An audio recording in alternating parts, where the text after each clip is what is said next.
Hi everyone. Today we're going to read the story of Rapunzel. It's a good fairy tale that we haven't read for a long time. I'm Grandpa from Grammy and Grandpa Read. And here we go. There once lived a couple who longed to have a child. Finally, their wish came true. As a wife waited for her child to be born, she sometimes stared out the window at the garden next door. In it grew some delicious-looking Rapunzel lettuce, but the garden belonged to a witch, and no one dared to go into it. After a time, the wife could think of nothing but that lettuce. She grew paler and paler. Finally, her worried husband decided to sneak into the garden after dark and pick some. His wife ate it all, but it only made her want more. So the husband went back to the garden. This time the witch caught him. "How dare you steal my Rapunzel?" she screeched. The terrified husband told her of his wife's craving. "Take all the lettuce you want then," said the witch, "but in return you must give me the child." The poor man agreed. As soon as the child was born, the witch took it away to raise as her own. She called the baby girl Rapunzel. Rapunzel grew to be so beautiful that the witch decided no one else must ever see her beauty. That's a mean witch. So when the child reached the age of 12, the witch shut her in a tower deep in the forest. The tower had no door. When the witch came to visit, she called, "Rapunzel, Rapunzel, let down your hair." Then the girl threw her long braid out the window, and the witch climbed it to the tower room. A few years later, a prince happened to be riding in the forest and heard Rapunzel singing to amuse herself.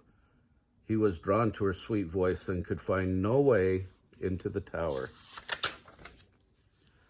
The prince couldn't stop thinking about the voice in the tower and went back every day. One day, from his hiding place, he saw the witch call, "Rapunzel, Rapunzel, let down your hair." Then the braid was let down. "If that's the rope to climb, I'll try it," he decided.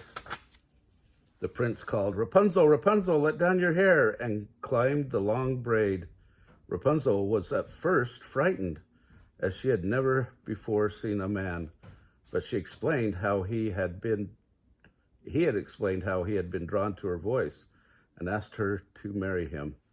Rapunzel liked him better than the witch and agreed, but she had no way to leave the tower. The prince promised to bring a ball of silk each time he came to visit so that she could weave a ladder and escape. The prince visited every night, and Rapunzel kept his visits a secret. But one day, she blurted out to the witch, "Why are you so much heavier than the prince?"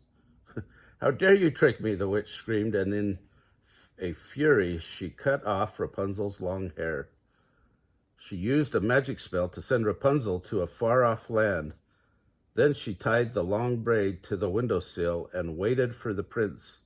When he arrived, she cackled, "Your little songbird is gone, and you will never see her again."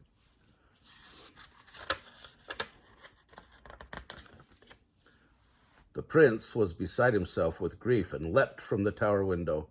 He landed in a thorn bush, which scratched his eyes. He was blinded. How would he ever find Rapunzel now? For months, the prince wandered blindly through the forest, weeping. One day, by chance, he heard someone singing a beautiful but sad song. He recognized the voice at once and ran towards it, calling her name. As Rapunzel rushed into his arms, a strange thing happened. Her tears of joy fell on his eyes, and he could see again. And so Rapunzel married the prince, and they lived happily ever after. The end.